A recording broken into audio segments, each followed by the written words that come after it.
저번 시간에 단기 매매 증권 취득하고 평가하는 거 해봤는데요. 제가 그 그린 게 다르거든요. 그 위에 유동자산이라고 써 있는 것도 있고 비유동자산이라고 써 있는 것도 있어요. 네, 이런 것 때문에 따로 갖고 계시는 게 편한 거예요. 드릴 때도 좀 복잡해가지고. 그러니까 제가 5페이지 뒤에 1페이지, 3페이지 이렇게 드렸거든요. 그러니까 5페이지 맨 앞에 드린 거는 유동자산이에요.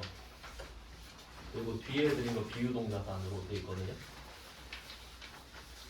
그러니까 비유동자산은 제가 아직 올리진 않았는데 단기 매매 증권이랑 매도 가능 증권 비교해야 돼서 일단 드린 겁니다. 네, 그러면 일단 단기 매매 증권을 마무리할 겁니다, 오늘.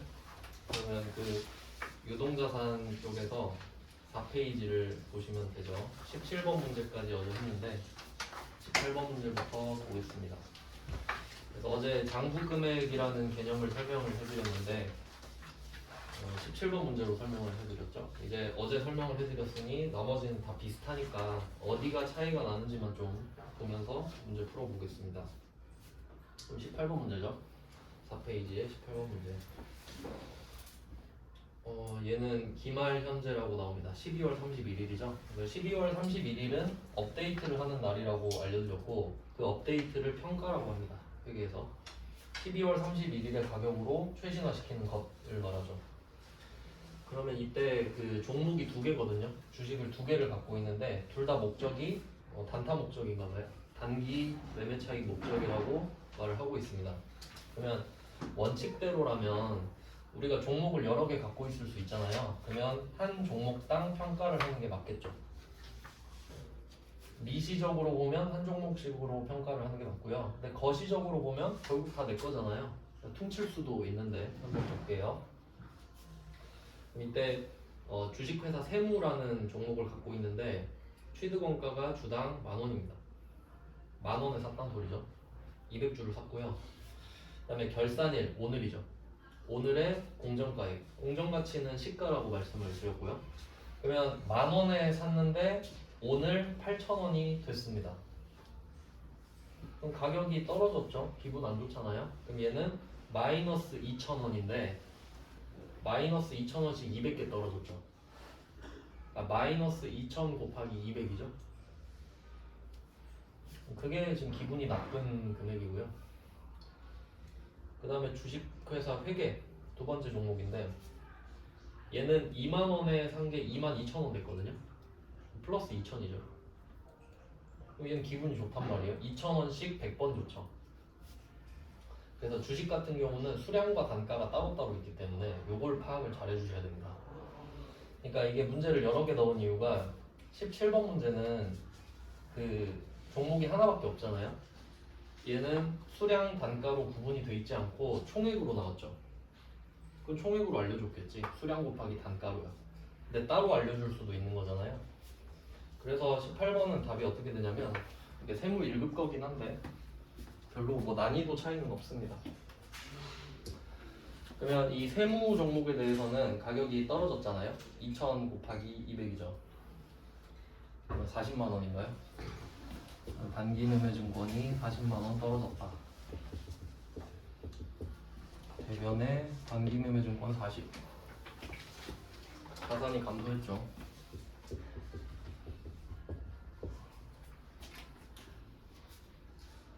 그럼 이게 어제도 말씀드렸지만 단기 매매 증권이 대변으로 지금 떨어졌잖아요. 그러면 40만 원어치가 없어진 건데 이유는 두 개죠. 첫 번째는 팔았다. 두 번째는 가격이 떨어졌다. 그걸 알 수 있는 게 차변이라고 그랬죠. 차변에 돈이 들어왔다면 이건 판 거고 그냥 기분 나쁘다 써놨으면 가격이 떨어진 거겠죠. 그럼 얘는 판 게 아니라 12월 31일 당시에 가격이 떨어졌다라고 적으면 돼요. 어제 한번 나왔죠? 평가 손실이 됩니다. 단기 매매 증권 평가 손실이죠. 그냥 평가 손실만 적으셔도 되겠죠, 지금은.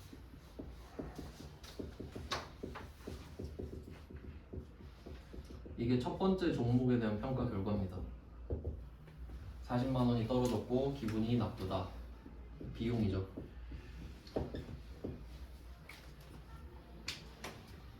일단 첫 번째 종목입니다.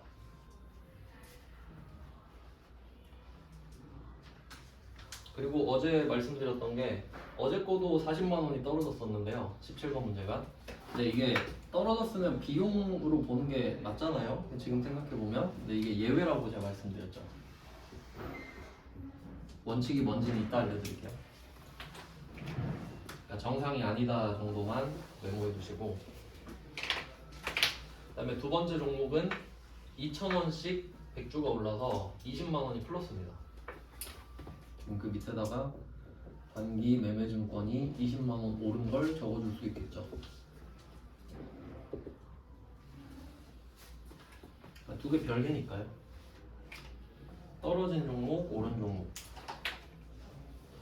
그럼 떨어진 거랑 별개로 오른 것도 있죠. 자산 증가. 얘는 평가 이익이 되겠네요.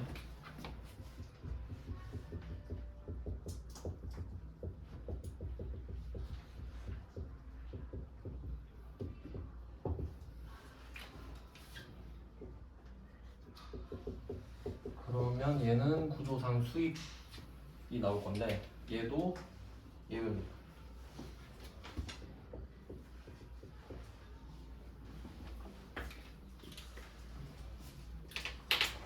이렇게 푸는 게 원칙이고요.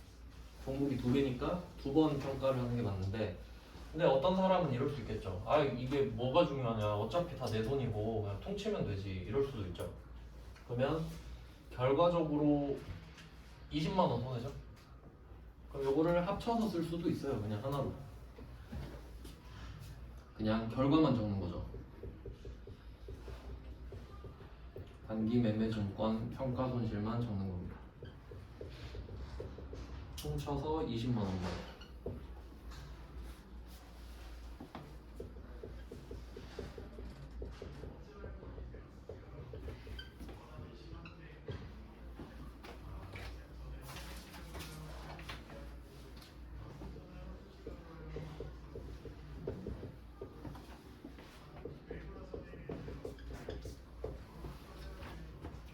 둘 다 정답 처리가 됩니다.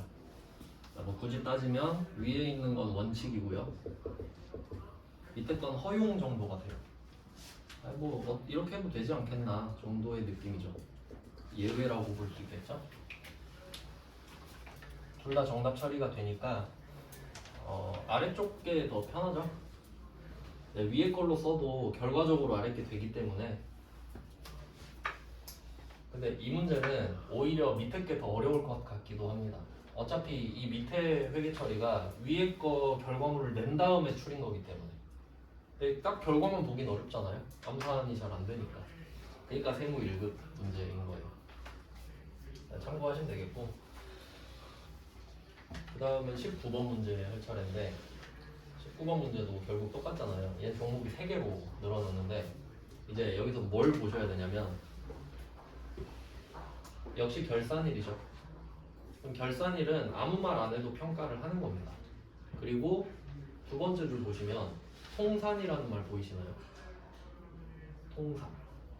그 뭐 야구 같은 거 할 때 통산전적 이렇게 말하잖아요. 그럼 이 느낌을 한번 보세요.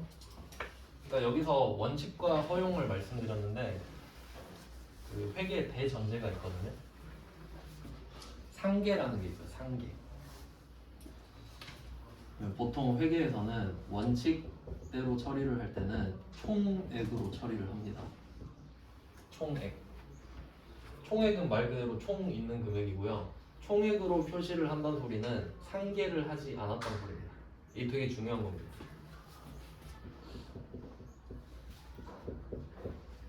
상계라는 말이 되게 많이 나오거든요. 상계가 퉁치는 겁니다.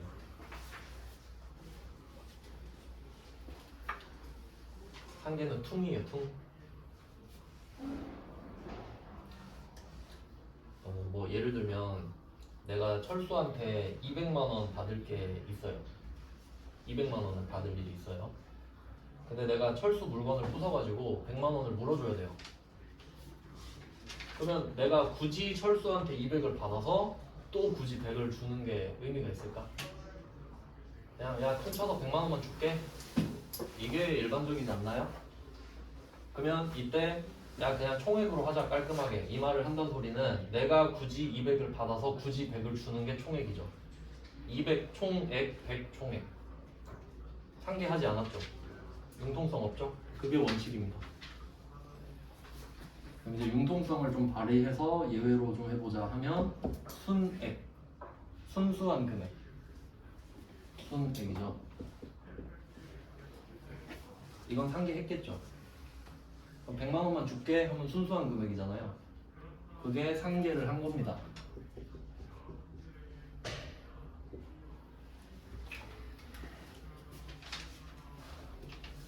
이게 대전제인데요. 그러면 처음에 제가 재무상태표, 손익계산서 이걸 다 그렸는데 칸이 없으니까 좀 작게 그릴게요.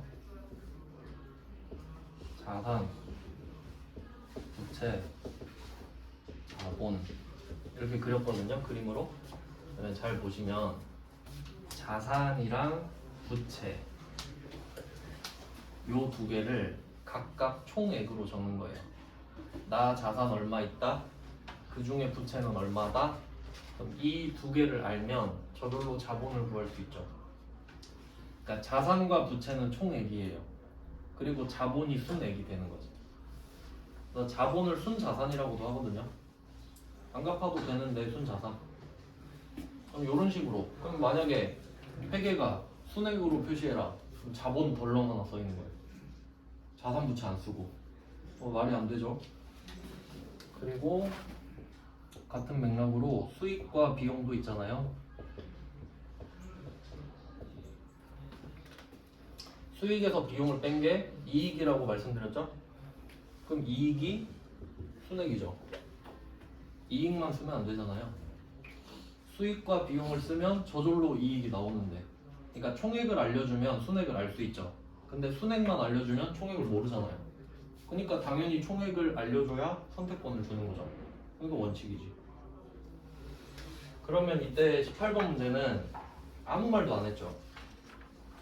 그냥 공정가치가 다음과 같거든요 이러고 끝났죠? 그러면 아무거나 해도 되는 겁니다. 별다른 지시사항이 없잖아요. 뭐 아무렇게나 하세요 이렇게 되고. 근데 19번은 통산이란 말이죠. 이게 의미가 있는 거죠. 그럼 여기서 통산의 사전적 의미가 중요한 게 아니라 이 원칙과 예외는 또 어떤 의미가 있냐면, 우리가 보통 아무 말도 안 하잖아요. 아무 언급이 없고 아무 말도 안 하면 그냥 원칙대로 하죠. 그럼 예를 들어서 우리 초록불에 가고 빨간불에 건너잖아요. 그게 원칙이니까. 근데 만약에 행사를 해요. 여기 충장로 행사 많이 하잖아요. 그럼 경찰이 지금 빨간불인데 건너래. 지시를 했죠. 그럼 난 빨간불인데 가도 되죠. 그게 예외 아닙니까? 그러니까 무슨 말을 덧붙인다는 건 예외일 확률이 높은 거 아니에요?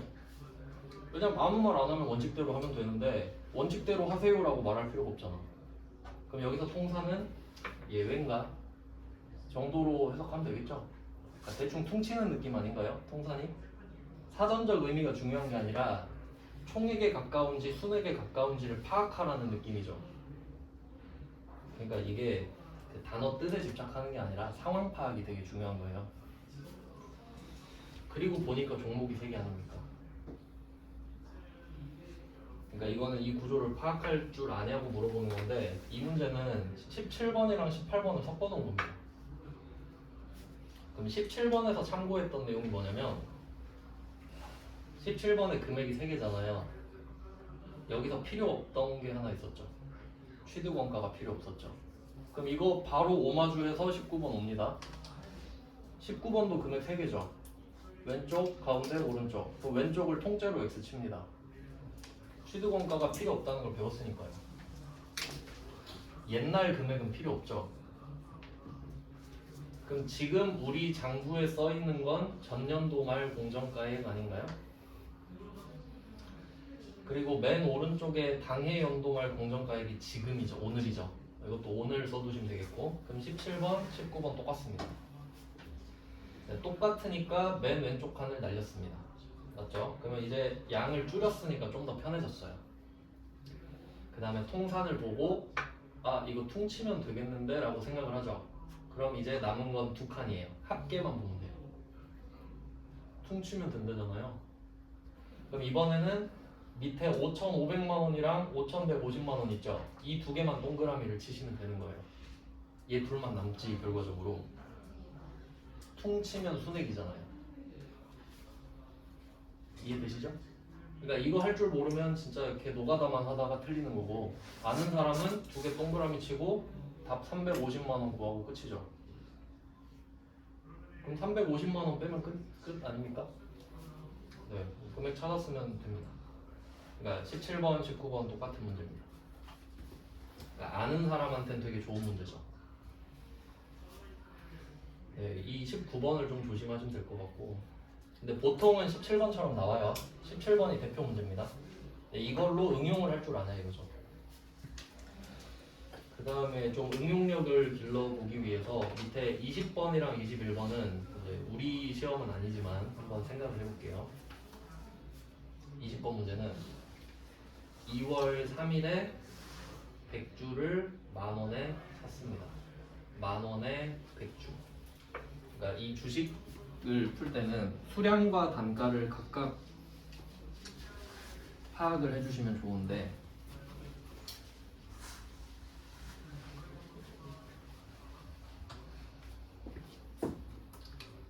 수량 단가. 그럼 지금 만원짜리를 100개 산 거잖아요. 100개 만원. 여기서 수량은 절대적입니다. 안 바뀝니다.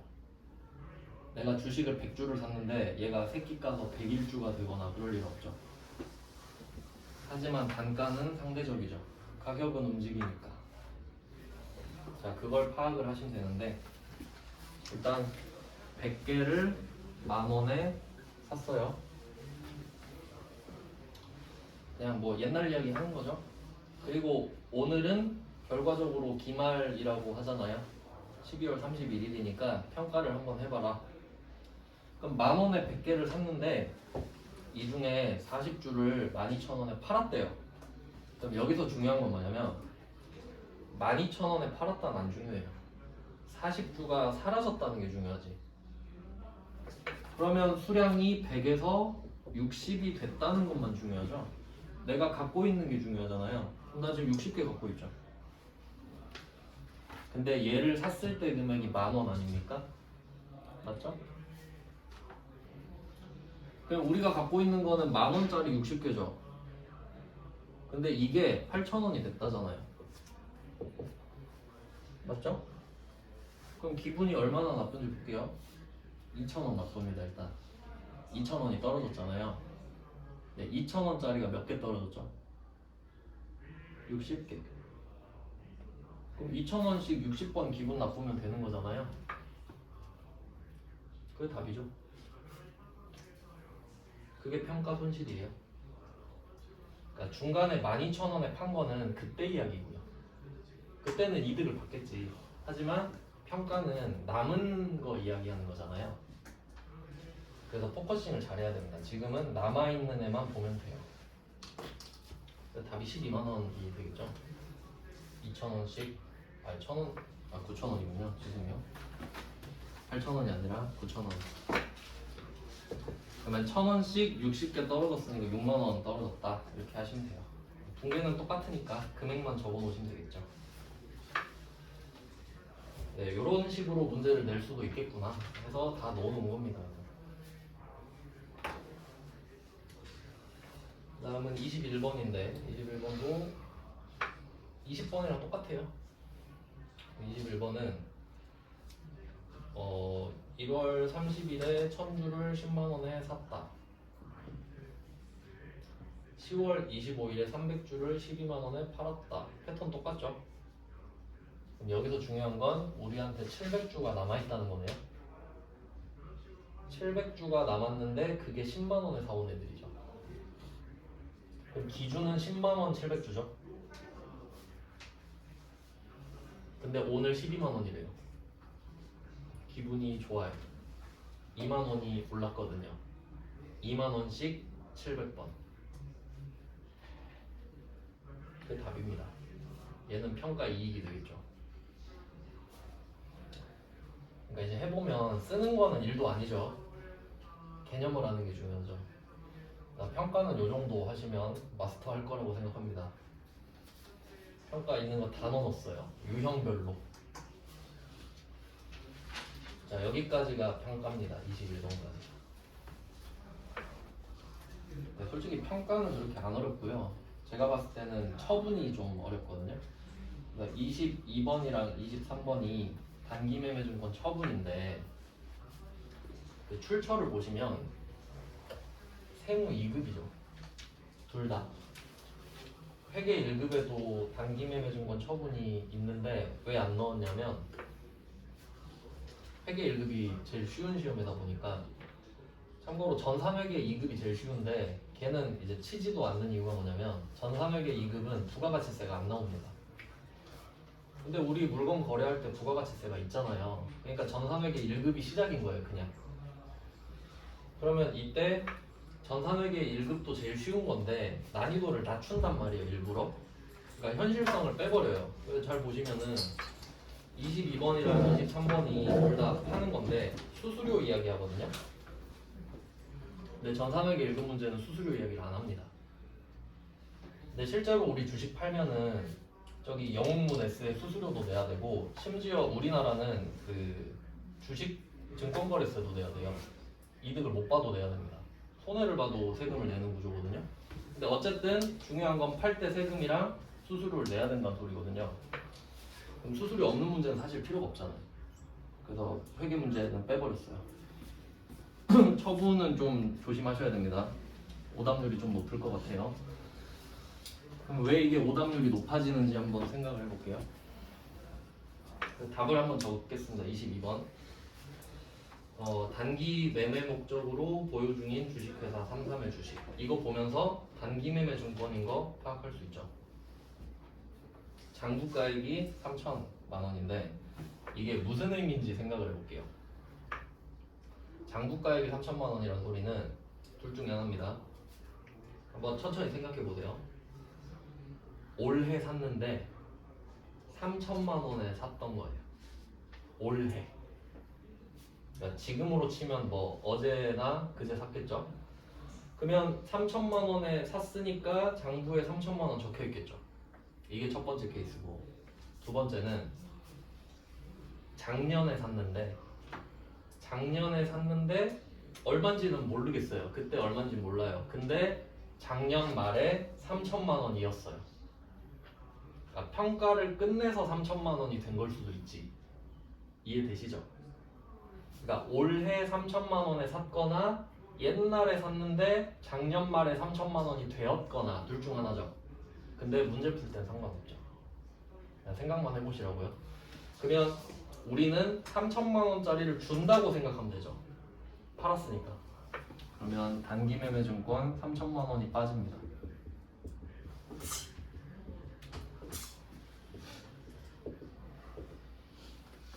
단기 매매 증권 3천만 원 없어져요. 자산의 감소. 그리고 여기에 왼쪽에 평가 손실이 붙으면 얘는 평가를 한 건데 팔았죠. 4천만 원에. 그러면 보통은 보통 예금으로 들어오겠죠. 주식 계좌로. 그 보통 예금입니다. 뭐 우리가 쓰는 입출금 통장이나 주식 계좌 다 보통 예금입니다. 바로 뺄 수 있으니까. 보통 예금에 4천만 원이 들어오면 좋겠네요.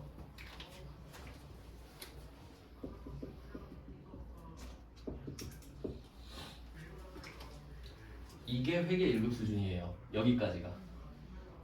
그러니까 3천짜리를 4천에 팔았어요 하면 이론상으론 처분 이익이 1,000만 원 남겠죠. 처분 이익이. 근데 수수료가 없는 게 말이 안 된다 그랬잖아요. 그럼 우리가 막 정신승리 하면서 기뻐할 이유가 없죠.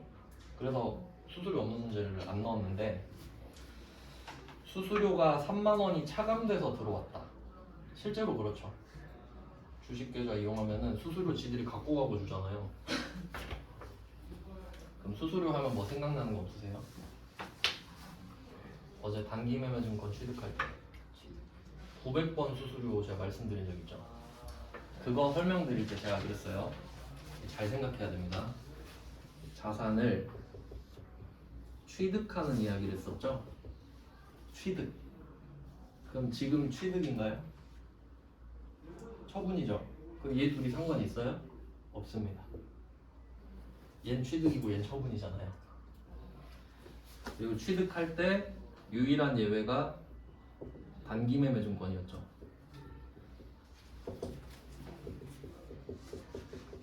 단기매매증권은 취득 수수료를 900번 수수료 비용으로 한다고 했어요. 이것 때문에 헷갈려요. 얘 때문에요. 보통 여기에 꽂혀 있어요. 유일한 예외니까 900번 수수료 중요하다. 중요하긴 하죠. 근데 자산 취득의 유일한 예외입니다. 유일한 예외가 아니라 자산 취득에서 유일한 예외예요. 그럼 지금은 처분이죠? 처분은 예외가 없습니다. 처분은 그냥 처분이에요. 이거 구분할 줄 아셔야 돼요. 알겠죠? 처분할 때 취득 이야기 하면 안 돼요. 그러니까 제가 단기매매증권 이슈를 취득, 평가, 처분으로 나눠서 설명하고 있잖아요. 일단 같지 않다예요. 같지 않다. 그리고 한번 문제 풀어봅니다. 실제로 한번 생각해봐요. 내가 이 주식을 4천만 원에 파는데 증권거래세랑 수수료를 내니까 4만 원이 빠져나가더라. 3만 원이. 그럼 통장에 얼마 들어와요? 4천이 들어오나요? 3,997만 원 들어오지 않나요? 그게 팩트지. 그래서 저는 여기에다 마이너스 3만 원을 쓰겠습니다. 왜냐면 이만큼 들어오니까요. 맞죠? 이게 사실이죠. 그럼 이제 이 말을 하는 거예요. 단기매매증권 수수료는 900번 수수료 비용 아닌가요? 이렇게 한다고. 그건 취득이죠. 지금은 처분이고요. 그러면 수수료의 존재감을 한번 생각해 볼게요. 수수료는 도대체 어떤 애냐? 제가 두 문제를 넣어놓은 이유가 있거든요. 그러면 원래 3천짜리를 4천에 팔면 기분이 좋죠. 1,000만 원 좋죠. 그래서 원래는 이 밑에 단기매매증권 처분이익이 나올 겁니다. 처분이익이 나오겠죠, 당연히.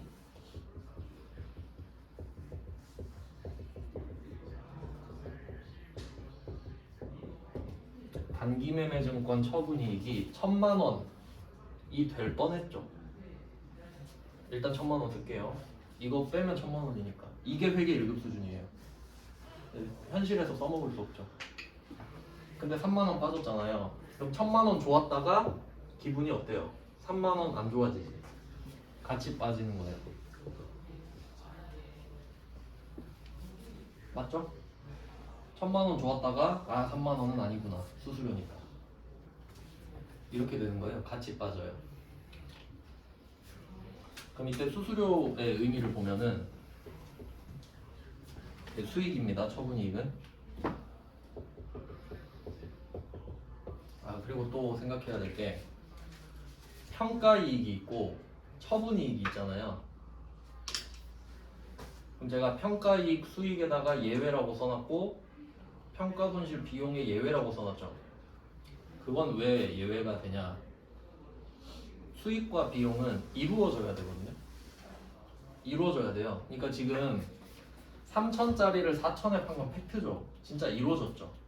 그럼 기분이 진짜 좋잖아요. 평가는 지금은 좋지만 떨어질 수도 있죠. 떨어져도 오를 수도 있죠. 그러니까 원래 평가는 수익 비용이 아니에요. 그걸 이따가 설명드릴 건데 일단 이거는 이따가 하고 지금 중요한 건 수수료거든요. 그러면 이게 수수료 의미를 생각해 볼게요. 취득할 때는 우리가 주식을 사잖아요. 그럼 플러스죠. 취득할 때. 취득하면 주식이 플러스 됩니다. 그러니까 돈 말고 주식이요. 돈 이야기 해야 되는데. 돈 이야기로 해볼게요. 돈. 우리가 주식을 취득할 때 돈 나가죠. 수수료도 나가죠. 그러면 주식 가격도 나가고 수수료도 나가잖아요. 둘이 같이 나가네요. 나갈 때 같이 손잡고 나가도 되겠죠. 그러니까 합치지. 너도 나가 나도 나가는데 같이 가자. 같이 나가면 돼요. 나가서 합치나 합쳐서 나가나. 팔아볼게요. 자, 이제 주식을 팔잖아요. 주식 팔면 돈 들어오죠. 돈이 들어와요. 수수료는? 수수료는 나가지. 수수료는 무조건 나가는 거 아닙니까? 우리가 수수료를 받지 않잖아요. 어때요, 방향이? 다르죠? 그러니까 여기서는 마이너스냐 플러스냐가 중요한 게 아니고 얘 둘이 같냐 다르냐가 중요한 거예요. 플러스 플러스는 더하면 되고 마이너스 마이너스도 더하면 되죠. 근데 플러스 마이너스는 빼야 되잖아요. 이해돼요? 그러니까 그 취득이랑 한번 비교해 볼게요. 3페이지 잠깐 갔다가 보죠. 3페이지에 15번, 16번이 단기매매증권 취득이잖아요. 맞죠? 그럼 제가 어제 이거 매도가능증권으로 바꾸면 답이 바뀐다 했죠? 15번으로 볼게요. 얘가 매도가능증권이 된다면 90만원에 3만원 더하는 거랬죠. 왜냐면 90만원도 나가고 3만원도 나가니까 둘이 손잡고 나가라. 매도가능증권 93만원 이렇게 끝났죠? 그게 원칙 아닙니까? 그러니까 여기서 생각해보면 수수료는 이름이 없죠. 이름이 없어요. 수수료는 그냥 돈이 더 나간다 덜 들어온다지. 그리고 바로 넘어올게요. 4페이지. 그럼 22번 문제를 보시면 4천만원은 들어와요. 4천만원은 플러스예요. 근데 3만원은 나가죠. 그러니까 둘이 빼야지. 여기선 좀 더하면 곤란하지 않나요? 그러니까 빼니까 3,997만원 됐죠. 그것만 들어오잖아요. 근데 여기서도 이름 없죠. 수수료는. 수수료는 이름이 없어요. 그냥 돈이 더 나갔네, 돈이 덜 들어왔네 이거죠. 그게 수수료의 존재감이에요. 이름이 없어요. 그런 느낌이죠. 그러니까 900번 수수료는 단기매매증권 취득할 때만 나오고 그 외에는 절대 안 나옵니다. 라고 생각하셔야 돼요. 단기매매증권 900번 수수료가 아니라 단기매매증권 취득 900번 수수료. 처분과 취득은 별개니까. 이렇게 생각을 하시면 돼요. 그러니까 1,000만원 좋았다가 3만원 에이 좋다 말았네가 되는 거고요. 그럼 얘는 비싸게 팔았는데 수수료 때문에 기분이 좀 나빠진 상황이고요. 이건 그나마 낫죠. 근데 최악의 상황은 23번이에요. 밑에 비교해서 쓸게요.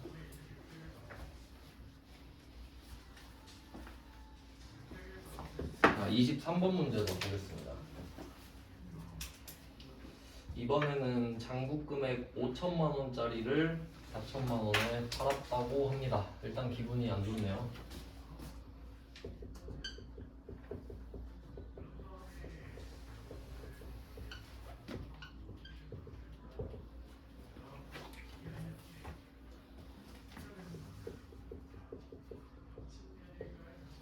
이건 똑같아요. 그 다음 4,700도 똑같죠.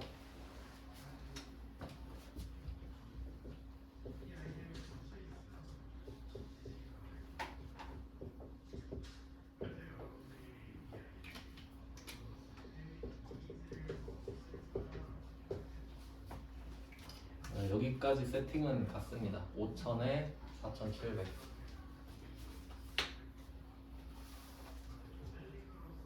4,700 다 받는 거 아니죠?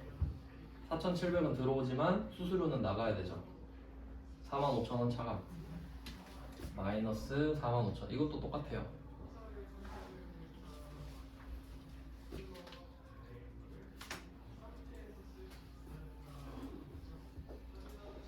근데 얘는 원래 기분이 300만원 나빴잖아요. 평가손실. 평가손실은 차변이에요. 그래야 숫자가 맞죠? 5,000, 5,000 돼야 되니까.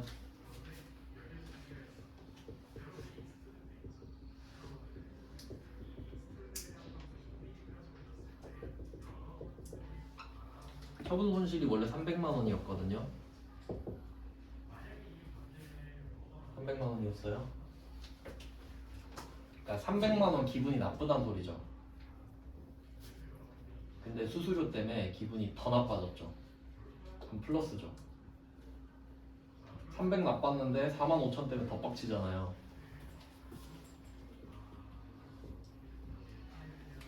요 상관관계를 아시면 좋겠습니다.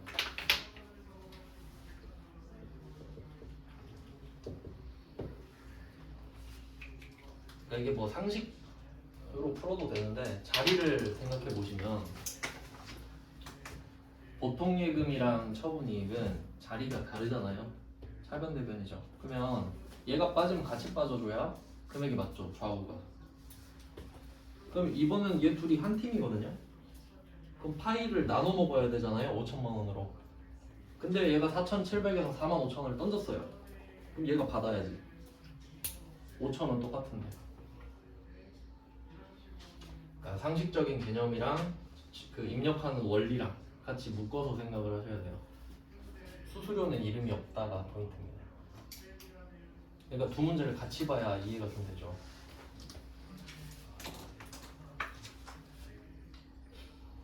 네, 요렇습니다. 그래서 수수료가 있는 문제로 넣었어요.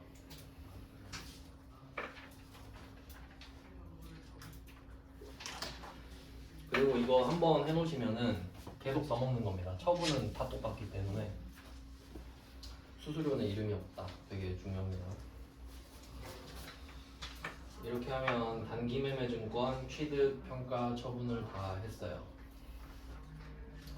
이게 옛날에는 이 정도 하면 됐는데 이제 시험이라는 게 회차를 거듭할수록 난이도가 올라가지 않겠습니까? 지금 100회가 넘어가지고 보통 한 90회부터 좀 어렵더라고요, 시험이. 그래서 완벽한 대비를 위해서 비유동 자산 1페이지부터 4페이지를 따로 드렸어요. 매도 가능 증권 바로 같이 보려고.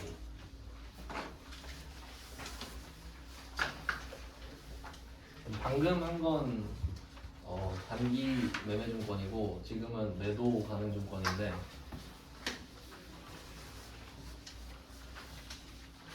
이것도 이론을 먼저 정리해봤습니다.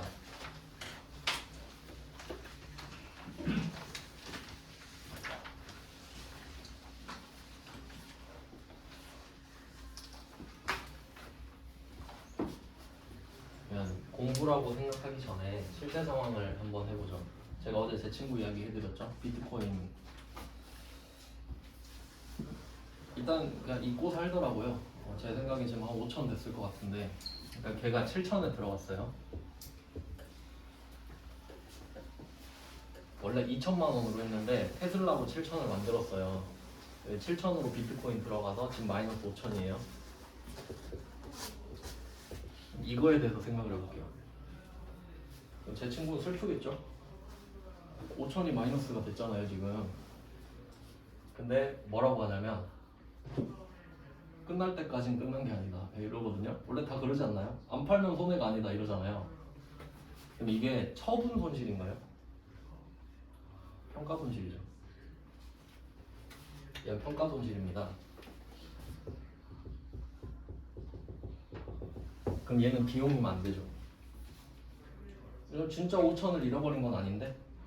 물론 잃어버린 건 맞지만 아니라고 할 수는 있잖아요. 그러니까 얘를 7천짜리를 2천에 판 거랑 5천이 떨어진 상태인 거랑 다르죠. 진짜 얘가 2천에 팔았으면 손절을 했으면 5천이 처분 손실이 될 거 아니에요. 그건 비용입니다. 맞죠? 돌아오지 않으니까. 근데 얘는 그 자산 부채 자본 개념 있잖아요. 차변 대변이 있을 때 지금 자산이 떨어졌죠. 5천이 떨어졌잖아요. 그러면 자산 감소랑 같이 나올 수 있는 걸 제가 다 적어볼게요. 첫 번째 자산 증가. 이게 제일 일반적입니다. 그러니까 팔면 자산 나가지만 자산 다시 들어오죠. 하지만 지금 그런 상황 아니죠. 그냥 5천이 떨어졌죠. 그럼 얘는 절대 나올 수 없습니다. 그 다음에 부채가 늘었을 수도 부채가 줄어들 수도 있어요. 그러니까 내가 빚 갚으면 부채가 사라지면서 내 돈도 사라지죠. 근데 그런 것도 아니야. 그냥 5천이 떨어졌으니까 얘도 아닙니다. 그럼 세 번째 나올 수 있는 게 자본 감소거든요. 일단 이거 모르겠어요. 냅두고. 그 다음에 비용이 나올 수 있죠. 비용은 성격이 반대니까 플러스예요. 그럼 이 네 가지밖에 없어요. 자산 마이너스랑 나올 수 있는 게. 그러면 자산 증가 절대 안 나오고 부채 감소도 절대 안 나오죠. 그럼 이제 남는 게 두 개밖에 없잖아요. 그럼 얘 둘이 알아서 다 해야 되거든요. 제가 말씀드렸죠. 처분하면 비용이라고.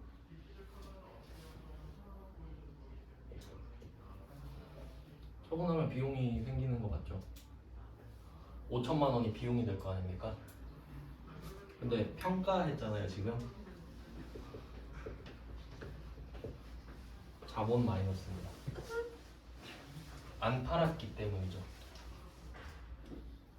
그러니까 손해는 아니에요. 이론상으로는 그래요. 회계상으로도. 그러니까 원래는 평가를 했을 때 가격이 떨어지면 기분만 나쁜 거지 그냥. 아예 오를 수도 있지 뭐 하고 이럴 수 있죠.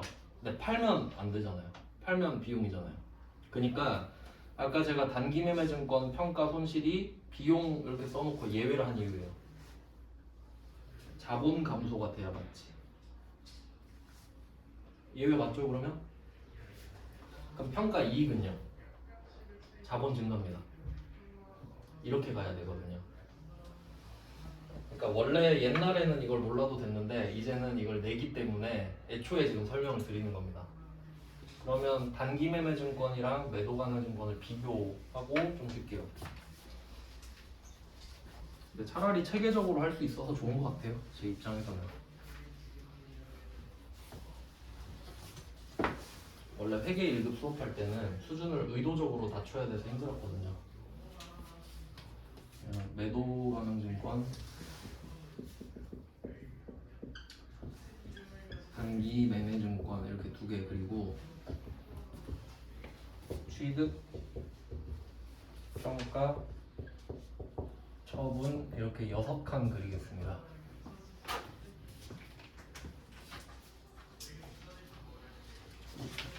이렇게 할 때 이 단기매매증권은 얘는 예외죠. 유일한 예외입니다. 그럼 얘는 뭐 예외고. 그럼 단기매매증권 빼고 다 원칙이잖아요. 그럼 그 중에 매도가능증권이 원칙 대표 라고 보시면 돼요. 그러니까 단기매매증권 빼고는 다 원칙인데 그 중에 매도가능증권을 넣은 겁니다. 그냥. 그러면 아까 뭐 90만 원짜리 주식을 살 때 수수료 3만 원 붙었다 했을 때 단기매매증권은 처리하는 방법이 단기매매증권 90만 원 그리고 900번 수수료 3만 원 따로 적었거든요. 그러니까 이게 예외라는 거고요. 비용 처리를 했으니까. 근데 매도가능증권은 계정 과목이 매도가능증권인데 매도가능증권 90만 원에 3만 원을 그냥 더하죠. 그러니까 이게 원칙이잖아요. 그냥 플러스 알파. 이름이 없잖아요. 수수료는. 그럼 이게 딱 느낌이 오죠. 아 얘는 예외고 얘는 원칙이구나. 원칙 예외. 그 다음에 평가를 간다고 하면 평가 이익이 있고 평가 손실이 있잖아요. 그럼 평가 이익이랑 평가 손실은 실현이 안 됐다 그래요. 그러니까 예를 들면 이런 거죠. 내가 10만 원짜리 주식을 샀는데 11만 원이 됐어요. 10만 원짜리를 샀는데 지금 11만 원이에요. 그럼 보통 만 원 벌었다 이러죠. 근데 회계에서는 만 원 벌었다 이러잖아요. 그럼 만 원짜리를 보여달라 그래요. 그럼 만 원을 보여줄 수는 없지. 못 보여주면 평가, 보여줄 수 있으면 처분이라 이거죠. 그럼 못 보여주면 실현이 안 된 거고 보여줄 수 있으면 실현이 된 거예요. 그럼 얘는 실현 안 된 거죠. 그러니까 얘는 수익 비용 얘기를 꺼내지 말라는 거예요.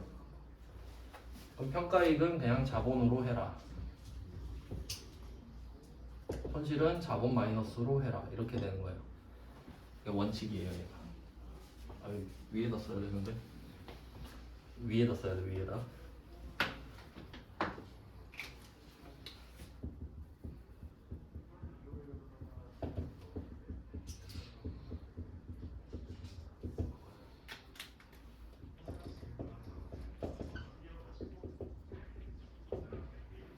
얘가 원칙이고요. 그럼 매도 가능 증권은 정상적인 애기 때문에 살 때도 정상, 평가할 때도 정상. 네, 단기 매매 증권은 예외적인 애기 때문에 취득도 예외, 평가도 예외. 얘는 수익 비용으로 가버리죠. 이렇게 되는 겁니다. 그러니까 차이는 사실 여기까지 나고요. 처분은 예외가 없거든요. 처분 예외 없다 그랬죠. 얘는 통합해서 쓸게요. 얘는 처분 이익, 처분 손실, 얘가 수익 비용입니다.